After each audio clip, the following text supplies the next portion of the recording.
శ్రీ గణేశాయ నమః. శారదా గురుభ్యో నమః. ఈటీవీ లైఫ్ ఆధ్యాత్మిక ఛానల్ ప్రేక్షకులకు శుభోదయం. శ్రీరస్తు కార్యక్రమానికి శుభస్వాగతం. కార్యక్రమంలో భాగంగా శుభతిథి అంశంలో నేటి పంచాంగ వివరాలు చూద్దాం. ఆంగ్ల తేదీ 3వ తేదీ 12వ నెల 2024 సంవత్సరం మంగళవారం. స్వస్తి శ్రీ చాంద్రమాన శ్రీ క్రోధినామ సంవత్సరం, దక్షిణాయనం, హేమంత ఋతువు, మార్గశీర్ష మాసం, శుక్లపక్షం, విధియ తిథి మధ్యాహ్నం 12 గంటల 24 నిమిషాల వరకు, తదుపరి తదియ. మూలా నక్షత్రం సాయంత్రం 4 గంటల 45 నిమిషాల వరకు, తదుపరి పూర్వాషాఢ నక్షత్రం. శూలయోగం మధ్యాహ్నం 3 గంటల 55 నిమిషాల వరకు, తదుపరి గండయోగం. కౌలకరణం మధ్యాహ్నం 12 గంటల 24 నిమిషాల వరకు, తదుపరి తైతులకరణం. వర్జ్యం మధ్యాహ్నం 3 గంటల 5 నిమిషాల నుండి సాయంత్రం 4 గంటల 45 నిమిషాల వరకు, తిరిగి వర్జ్యం రాత్రి 2 గంటల 31 నిమిషం నుండి 4 గంటల 9 నిమిషాల వరకు. దుర్ముహూర్తం ఉదయం 8 గంటల 40 నిమిషాల నుండి 9 గంటల 25 నిమిషాల వరకు, తిరిగి దుర్ముహూర్తం రాత్రి 10 గంటల 46 నిమిషాల నుండి 11 గంటల 37 నిమిషాల వరకు. అమృత ఘడియలు ఉదయం 10 గంటల 6 నిమిషాల నుండి 11 గంటల 46 నిమిషాల వరకు. రాహుకాలం మధ్యాహ్నం 3 గంటల నుండి సాయంత్రం 4:30 గంటల వరకు. యమగండ ఉదయం 9 గంటల నుండి 10:30 గంటల వరకు. ఇక ఈనాటి తిథివార నక్షత్రాలను అనుసరించి చేయదగినటువంటి దేవతాోపాసన గురించి చూచినట్లయితే, మార్గశిర మాసంలో వచ్చినటువంటి మొదటి మంగళవారం ఈనాడు. ఈ మంగళవారం నాడు హనుమత ఆరాధన కనుక చేసినట్లయితే విశేషమైనటువంటి ఫలితాలను అందరం కూడా పొందగలుగుతాం.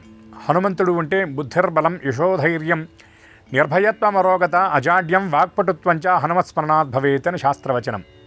హనుమ అనేటటువంటి దివ్యనామాన్ని కనుక మనం స్మరించినట్లయితే బుద్ధి, బలం, యశస్సు, ధైర్యం, అజాడ్యం అంటే సోమరితనం తొలగిపోవటం, వాక్పటుత్వంచ వాక్కులో చక్కటి పటుత్వం అనేది వస్తుంది, వాక్ సంపద. ఎందుకంటే హనుమంతుడు అంటే మహావిద్యావంతుడు. ఆయనకి ప్రవీణ అనే నామం కూడా ఆయనకి వర్తిస్తుంది. నిజమైనటువంటి పండితుడు ఉన్నాడంటే ఆయన నవవ్యాకరణ పండితుడు కూడా. ఆయన ఎవరి దగ్గర అధ్యయనం చేశాడంటే సాక్షాత్తు ప్రత్యక్ష నారాయణుడిగా చెప్పబడేటటువంటి సూర్య భగవాను దగ్గరికి భానుమండలానికి వెళ్ళి ఆయన అధ్యయనం చేశాడు. సూర్యుడికి తెలియనటువంటి విద్యలేవి కూడా లేవు. అటువంటి సూర్యుడి యొక్క విద్యలన్నీ ఆపోసన పట్టినటువంటి వాడు హనుమంతుడు. వాక్పటుత్వంచ ఇవన్నీ ఎలా వస్తాయి అంటే హనుమ నామం వల్ల, హనుమ నామాన్ని పెరిగినా వస్తాయి. అందుకే ఒక కీర్తన చేస్తూ హనుమ అనుమ ఓమనమ అనుమానమిక మానుమ హనుమనామమే శుభమనుమ అని చక్కగా కీర్తనలో చెప్తారు. అటువంటి ఆ హనుమ అనేటటువంటి నామాన్ని పలికితే చాలు సమస్త శుభాలను మనం పొందగలుగుతాం. హనుమంతుడిని ధ్యానం చేస్తూ చెప్తారు, దూరీకృత సీతార్తి, సీతాదేవి యొక్క దుఃఖం ఏదైతే ఉన్నదో ఆ మొత్తాన్ని కూడా దూరం చేసినటువంటి వాడిట. ఎందుకంటే పెద్దలు ఒక మాట చెప్తారు, రాముడి వంటి కష్టాలు, సీత వంటి దుఃఖాలు ఎక్కడా ఉండవని. ఆ సీత ఎంత దుఃఖాన్ని అనుభవించిందో మనందరికీ తెలియంది కాదు. అటువంటి దూరీకృత సీతార్తి, ప్రకటీకృత రామవైభవ స్ఫూర్తి, ఆ రాముడి యొక్క అనంత కళ్యాణ గుణవైభవం ఏదైతే ఉన్నదో అది లోకానికి చాటి చెప్పినటువంటి వాడు ఎవరయ్యా అంటే హనుమంతుడే. రామదాసస్వామి వారు కూడా చెప్తారు, బండన భీముడు ఆర్తజన బాంధవుడని ఒక చక్కటి పద్యంలో చెప్తాడు. ఆ రాముడి యొక్క వైభవాన్ని ఎట్లా చెప్తాను అంటే, ఏనుగునెక్కి ఢక్కా భజాయించినట్లుగా అంత బలంగా చెబుతాను అని హనుమంతుడు అన్నట్టుగా ఆ దాశరథి కరుణాపయోనిధి అని మన రామదాసస్వామి వారు చెప్తారు. అటువంటి ఆ ప్రకటీకృత రామవైభవ స్ఫూర్తి, దాడిత దశముఖ కీర్తి, ఆ దశముఖుడైనటువంటి దశకంఠుడైనటువంటి ఆ రావణుడి యొక్క కీర్తిని హరించినటువంటి వాడు ఎవరంటే పురతో మమ భాతు హనుమతో మూర్తి. అటువంటి హనుమంతుడు మనందరినీ కూడా ముందుగా రక్షించుగాక అన్నారు. అటువంటి ఆ హనుమంతుడి యొక్క దివ్య కృపను పొందడం కోసం ఈ మంగళవారం నాడు ఇతోధికంగా హనుమ స్తోత్ర పారాయణ చేయటం, అట్లానే అతి సులభంగా హనుమాన్ చాలీసా అని తులసీదాస స్వామి వారు మనకి అందించారు. ఆ హనుమాన్ చాలీసా చదివినప్పటికీ కూడా సమస్త భూత ప్రేత పిశాచాది గ్రహ బాధలన్నీ కూడా తొలగిపోతాయి. ఇంకొక మాట కూడా పెద్దలు చెబుతారు, ఏమని అంటే, యత్రాస్తి భోగో నచతత్ర మోక్ష, యత్రాస్తి మోక్షో నచతత్ర భోగ, శ్రీ మారుతే పాద సమర్చకానాం భోగశ్చ మోక్షశ్చ కరస్థ ఏవా అని చెప్తారు. ఎక్కడైతే మోక్షం ఉంటుందో అక్కడ భోగం ఉండదుట, ఎక్కడ భోగం ఉంటుందో అక్కడ మోక్షం ఉండదు. కానీ హనుమత్ పాద సమాశ్రయం చేసినటువంటి వాళ్ళకి భోగ మోక్షాలు రెండూ కూడా కరస్థ ఏవా అంటే చేతి అందే ఆ కరతలామలకంగా చేతిలో ఉసిరి పండులాగా ఉంటాయిట. అటువంటి ఆ హనుమత్ స్తోత్ర పారాయణ, హనుమత్ ఉపాసన అందరూ ఇతోధికంగా చేసి హనుమత్ కృపకు అందరూ పాత్రలు అవుతారని ఆశిస్తూ హనుమనామస్మరణ పురస్సరంగా స్వస్తి.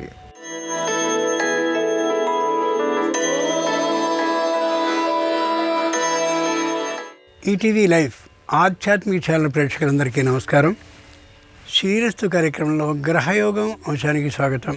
ఈనాటి గ్రహయోగం శీర్షికలో మేషాది ద్వాదశ రాశుల వారికి కలిగే శుభ అశుభ ఫలితాల్ని, అవసరమైన సందర్భాల్లో ప్రత్యామ్నాయ మార్గాల్ని తెలుసుకుంటారు. అంతేకాక ఏ రాశి వారికి ఏ దిక్ప్రయాణం లాభకరమో, ఏ రాశి వారికి ఏ దైవ దర్శనం వల్ల అనుకూల ఫలితాలు కలుగుతాయో, ఏ రాశి వారికి ఏ రంగు దుస్తుల్ని ధరించినట్టయితే సర్వకార్యాలు సుఖంగా పరిపూర్ణమవుతాయో, ఏ రాశి వారికి ఏ సంఖ్య నేటికి మాత్రం అదృష్ట సంఖ్యగా పరిణమించబోతోందో ఆ విశేషాలని క్రమంగా తెలుసుకుంటారు. ముందుగా నేటి పంచాంగం. ఈరోజు శుద్ధ ద్వితీయ అంటే విధియ మధ్యాహ్నం 12:24 వరకు, తదుపరి తృతీయ. ఈరోజు మంగళవారం, నక్షత్రం మూల. ఈనాటి గ్రహస్థితిని పరిశీలించి చూస్తే వృషభంలో గురుడు వక్రీకరించున్నాడు, కర్కాటకంలో కుజుడున్నాడు, కన్యలో కేతు ఉన్నాడు, వృశ్చికంలో రవి బుధులుంటే బుధుడు మాత్రం వక్రీకరించున్నాడు, ధనుస్సులో చంద్రుడుంటే, మకరంలో శుక్రుడుంటే, కుంభంలో శని ఉన్నాడు, మీనంలో రాహు ఉన్నాడు. ఈ తాత్కాలిక గ్రహస్థితి ఆధారంగా మేషాది ద్వాదశ రాశుల వారికి కలిగే శుభ అశుభ ఫలితాల్ని క్రమంగా పరిశీలించి చూద్దాం.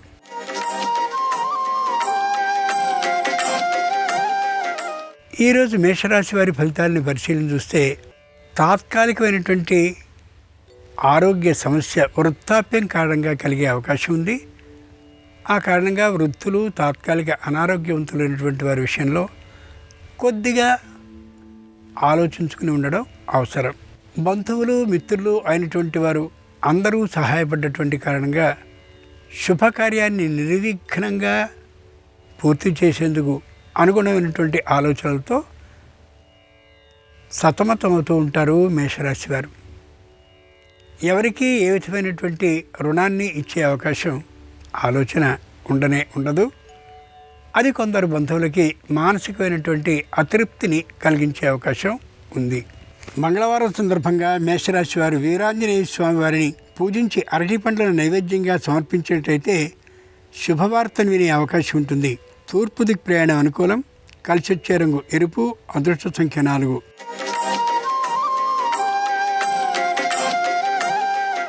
ఈరోజు వృషభ రాశి వారి ఫలితాలని పరిశీలన చూస్తే చేస్తున్నటువంటి ఉద్యోగంలో తప్పక అభివృద్ధి లభించే అవకాశం ఉంది.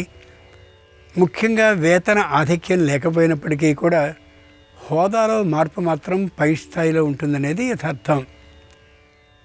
అనవసరమైనటువంటి వారితో కొంత వాగ్ వివాదం లేదా సంభాషణ జరిపే కారణంగా విలువైనటువంటి కాలాన్ని కొంత నష్టపరుచుకునే తిరిగోచరిస్తోంది.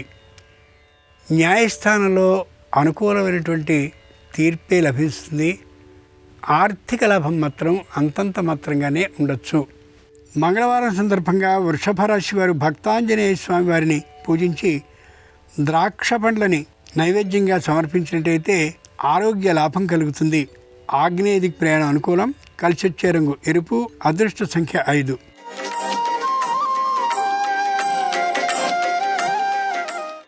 ఈరోజు మిథున రాశి వారి ఫలితాలని పరిశీలించి చూస్తే మానసికంగా దృఢంగా ఉంటారు.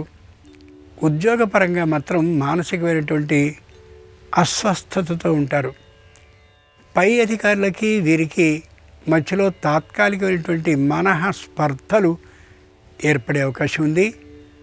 అయితే ఇతరులు వారికి వేరు విధంగా చెప్పకుండా ఉండేలా ప్రవర్తనని సక్రమంగా ఉండేలా చేసుకోవడం అవసరం. ఉద్యోగాన్ని మారాలి అనేటువంటి ఆలోచన ఏమాత్రమూ సరి కానీ కాదు. మంగళవారం సందర్భంగా మిథున రాశి వారు దాసాంజనేయ స్వామి వారిని పూజించి నారింజ లేదా బత్తాయి పండును నైవేద్యంగా సమర్పించినట్లయితే భూలాభం అవుతుంది. దక్షిణ దిక్ ప్రయాణం అనుకూలం. కలిసొచ్చే రంగు నీలం. అదృష్ట సంఖ్య 3.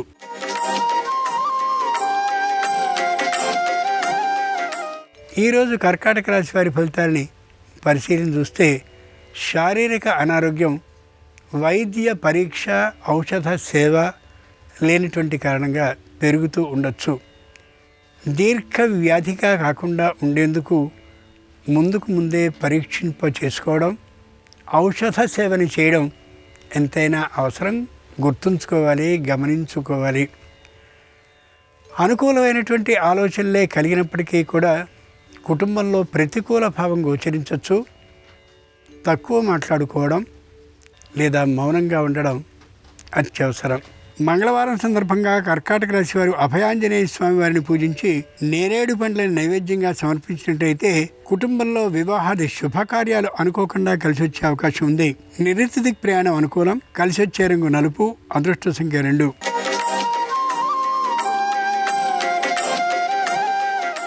ఈరోజు సింహరాశి వారి ఫలితాలని పరిశీలించి చూస్తే ఆర్థికమైనటువంటి లాభాన్ని అధికంగా పొందాలనే దురాశ కారణంగా ఎక్కడెక్కడి భూముల్ని, స్థలాలని, ఇళ్ళని కొంత సొమ్మిచ్చి వాటికి సంబంధించినటువంటి ఒప్పంద పత్రాలని రాసుకుంటారు. వాటిని చెల్లించలేక ఇబ్బంది పడుతూ ఉండొచ్చు. కుటుంబంలో సంతానం కూడా అదే తీరుగా ఆర్థికంగా కొంత ఇచ్చి ఒప్పంద పత్రాలను రాయించుకుని తీర్చలేనటువంటి పరిస్థితిలో ఉంటూ ఉండొచ్చు. మొత్తం మీద తాత్కాలికమైనటువంటి ఆర్థిక లోపం కారణంగా అనాసక్తత, విసుగు, చిరాకు, కోపం పెరిగిపోవచ్చు. మంగళవారం సందర్భంగా సింహరాశి వారు ప్రసన్నాంజనేయ స్వామి వారిని తమలపాకులతో పూజించినట్లయితే సంతాన సూచన గ్రహంలో కలిగే అవకాశం ఉంది. పశ్చిమ దిక్కు ప్రయాణం అనుకూలం. కలిసొచ్చే రంగు తెలుపు. అదృష్ట సంఖ్య 6.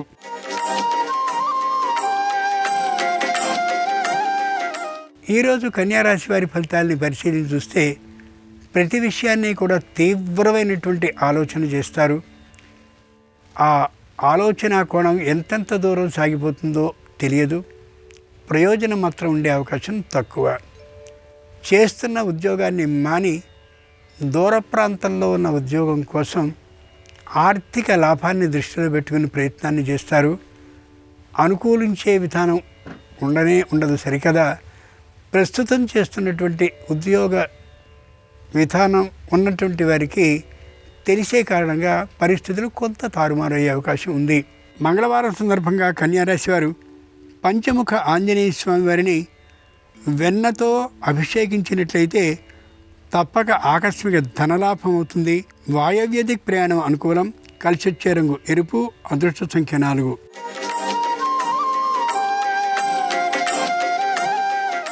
ఈరోజు తులారాశి వారి ఫలితాలని పరిశీలించి చూస్తే ఏమాత్రము అడుగు దిగి వచ్చే అవకాశం ఉండదు. తమ నిర్ణయానికే ప్రాధాన్యాన్ని ఇస్తూ ముందుకు దూసుకుపోతూ ఉంటారు. శారీరకమైనటువంటి అనారోగ్యం ఉందని తెలిసిన పూర్తిగా అశ్రద్ధ చేస్తారు. నిర్లక్ష్య భావాన్ని ప్రదర్శిస్తారు. అప్పచెల్లెలతో, అన్నదమ్ములతో సద్భావన లేనటువంటి కారణంగా కలిసి వచ్చేటటువంటి విధానం వారి విషయంలో తక్కువగా ఉంటూ ఉండొచ్చు.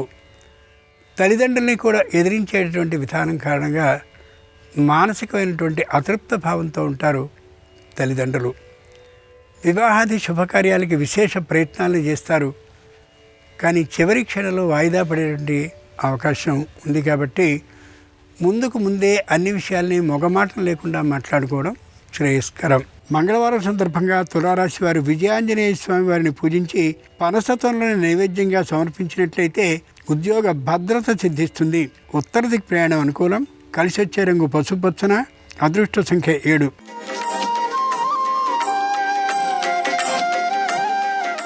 ఈరోజు వృశ్చిక రాశి వారి ఫలితాలని పరిశీలించి చూస్తే మానసికంగా ఉత్సాహంగా ఉంటారు. వివాహాది శుభకార్యాలు కలిగే అవకాశం కుటుంబంలో ఉంది. బంధుమిత్రులు అందరికీ ఇది పెద్ద అంత రుచికరమైనటువంటిది కాకపోవచ్చు ఈ అంశం. కానీ వివాహాది ప్రయత్నాల్లో ముందడుగు వేస్తూ ఉండొచ్చు.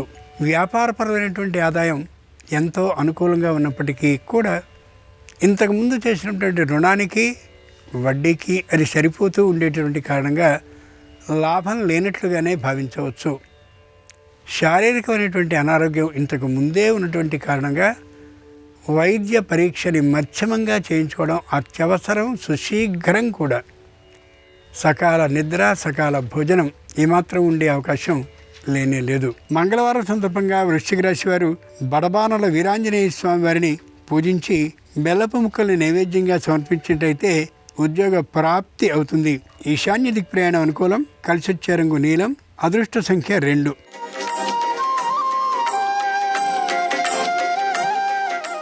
ఈరోజు ధనురాశి వారి ఫలితాలని పరిశీలించి చూస్తే ఎవరి మాటని వినకుండా సొంతమైనటువంటి ఆలోచనలు చేస్తారు.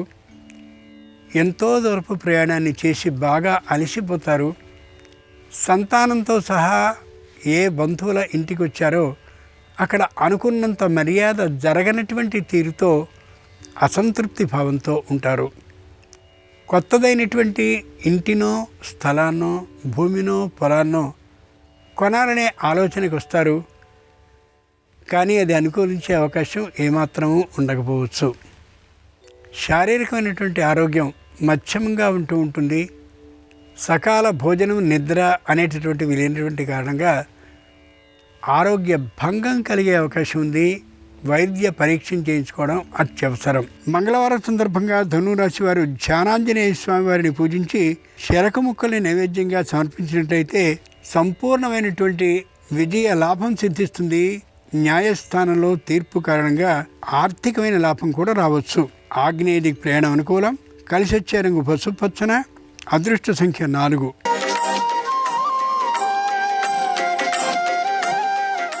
ఈరోజు మకర రాశి వారి ఫలితాలని పరిశీలించి చూస్తే తాము అనుకున్నటువంటి మాట మాత్రమే చెల్లుబడి కావాలనే గట్టి పట్టుదల భావంతో ఉంటారు. కుటుంబంలో అందరూ కూడా అనుకూలిస్తూ కనిపిస్తారు. ఇంతకు ముందు పెట్టుబడి పెట్టినటువంటి ఆ సంస్థ ద్వారా ఆదాయం విశేషంగా రావాల్సి వచ్చినా వచ్చే అవకాశం తక్కువగా గోచరిస్తూ ఉండొచ్చు. ఆరోగ్యం అనుకూలంగానే ఉంటుంది. అయినప్పటికీ కూడా పూర్తి ఆరోగ్యవంతులని నమ్మే అవకాశం ఉండకపోవచ్చు. దేవ ఆలయాలకి వెళ్ళడానికి, మొక్కుబడులు తీర్చుకోవడానికి, అలాగే పుణ్యనది స్నానాలు చేయడానికి, తీర్థ సందర్శనాలకి విశేషమైనటువంటి ప్రాముఖ్యాన్ని ప్రాధాన్యాన్ని చూపిస్తారు. అన్నీ కాకపోయినా 1, 2 మాత్రం దర్శించే అవకాశం స్పష్టంగా గోచరిస్తోంది. మంగళవారం సందర్భంగా మకర రాశి వారు రామాంజనేయ స్వామి వారిని పూజించి ఆవునేతి దీపాలని ఆయనకు నీరాజనంగా సమర్పించినట్లయితే తప్పక ఆకస్మిక శుభవార్తని ఉద్యోగ విధానంలో కలిగించుకోవచ్చు. నిర్ణీత దిక్ ప్రయాణం అనుకూలం. కలిసి వచ్చే రంగు నీలం. అదృష్ట సంఖ్య 7.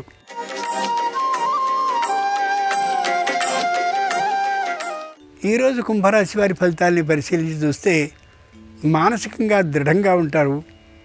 ఎంతటి క్లిష్ట పరిస్థితి వచ్చినా సరే తట్టుకోగలిగిన ధైర్యంతో ఉంటారు. పెట్టినటువంటి వ్యాపారానికి నష్టం రాకుండా ఉండేలా అన్ని విధాలైన ప్రయత్నాలని చేయగలుగుతారు. అకస్మాత్తుగా వ్యాపారం ఒకటి మందకొడిగా సాగుతూ ఉండేటటువంటి కారణంగా మానసికమైనటువంటి నిరుత్సాహానికి గురవుతారు. వ్యాపారంలో పెట్టుబడి పెట్టడానికి తగినంతటి ధైర్యంతో ఉండలేకపోతారు. ఆర్థికమైనటువంటి లోపం ఏమాత్రమూ లేకుండా ఉండగలుగుతారు. కానీ శారీరకమైనటువంటి ఆరోగ్య లోపం మాత్రం స్పష్టంగా కొట్టొచ్చినట్లు కనిపిస్తూ ఉండొచ్చు. మంగళవారం సందర్భంగా కుంభరాశి వారు ధర్మాంజనేయ స్వామి వారిని పూజించి పులిహారని నైవేద్యంగా సమర్పించినట్లయితే ప్రతీకార బుద్ధి తొలగడమే కాకుండా కదిలిన పనులన్నీ కూడా శీఘ్రంగా ముగుస్తాయి. అనుకూల లాభాన్ని కలిగిస్తాయి. వాయవ్య దిక్ ప్రయాణం అనుకూలం. కలిసి వచ్చే రంగు తెలుపు. అదృష్ట సంఖ్య 8.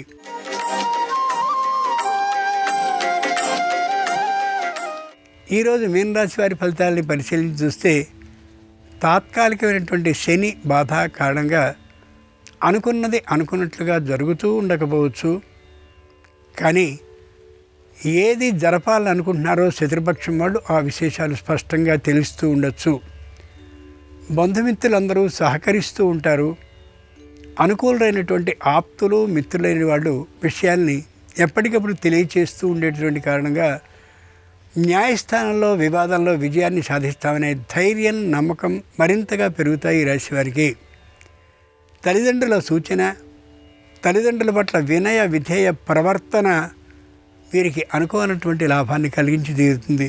మంగళవారం సందర్భంగా మీనరాశి వారు వాలాంజనేయ స్వామి వారిని పూజించి అట్లని నైవేద్యంగా సమర్పించినట్లయితే విదేశీయాన సౌకర్యం ఏర్పడుతుంది. అంతేకాక ఉద్యోగంలో పై స్థాయి కూడా సిద్ధించే అవకాశం ఉంటుంది. వాయవ్యది ప్రయాణం అనుకూలం. కలిసి వచ్చే రంగు నలుపు. అదృష్ట సంఖ్య 4. ఇవి ఈనాడు ద్వాదశ రాశుల వారికి కలిగే శుభ అశుభ ఫలితాలు.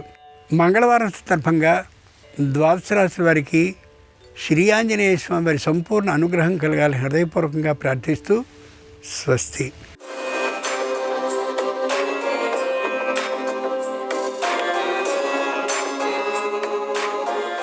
నమస్కారం. మంగళవారానికి అధిపతి కుజుడు. ఈరోజు మంగళవారం. కుజుడి బలం ఉంటే రుణ బాధలు అనేవి తక్కువగా ఉంటాయి. ఎప్పుడైనా సరే జ్యోతిష శాస్త్రపరంగా ఎదుటివారికి రుణం ఇచ్చేటప్పుడు లేదా రుణం తీసుకునేటప్పుడు ఎలాంటి ప్రత్యేకమైన విధి విధానాలు పాటించాలో నేటి పరిష్కారాలు అనే అంశంలో పరిశీలిద్దాం. జ్యోతిష శాస్త్రపరంగా మంగళవారం ఎవరికీ కూడా అప్పు ఇవ్వకూడదు. అప్పు తీర్చటానికి మంగళవారం చాలా అనుకూలమైన రోజు. మంగళవారం కుజహోర అంటే ఉదయం 6 నుంచి 7 మధ్య ప్రాంతంలో, లేదా మధ్యాహ్నం 1 నుంచి 2 మధ్య ప్రాంతంలో, లేదా రాత్రి 8 నుంచి 9 మధ్య ప్రాంతంలో కుజహోర ఉన్న సమయంలో మీకు ఉన్నటువంటి రుణం తీర్చేస్తే మళ్ళీ దాదాపుగా రుణం చేయవలసిన పరిస్థితి రాదని జ్యోతిష శాస్త్రపరంగా చెప్పడం జరిగింది. కాబట్టి మంగళవారం అనేటటువంటిది అప్పు తీర్చడానికి అనుకూలమైన రోజు. అప్పు మాత్రం తీసుకోకూడదు. బుధవారం అప్పు తీసుకోవటానికి అనుకూలమైన రోజు.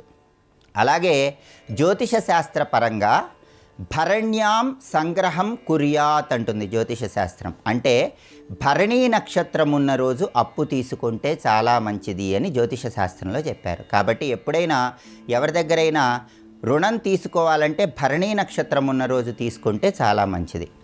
అలాగే జ్యోతిష శాస్త్రపరంగా కొన్ని ప్రత్యేకమైన నక్షత్రాల్లో అప్పు ఇస్తే చాలా మంచిది. ఆ నక్షత్రాలు ఉన్న రోజుల్లో అప్పు ఇచ్చినా దానివల్ల విశేషమైనటువంటి ప్రయోజనాలు కలుగుతాయి. ఆ నక్షత్రాలు ఏంటంటే అశ్వని, మృగశిర, పునర్వసు, పుష్యమి, చిత్త, స్వాతి, విశాఖ, అనురాధ, శ్రవణ, ధనిష్ట, శతభిష, రేవతి. ఈ నక్షత్రాలు ఉన్న రోజుల్లో ఎదుటి వాళ్లకు మనం అప్పు ఇచ్చినట్లయితే ఇవ్వటం వల్ల మనకు మంచి జరుగుతుంది, తీసుకోవటం వల్ల వాళ్ళకు కూడా మంచి జరుగుతుంది. అయితే ఎప్పుడైనా సరే హస్తా నక్షత్రం ఉన్న రోజు అప్పు తీసుకోకూడదు.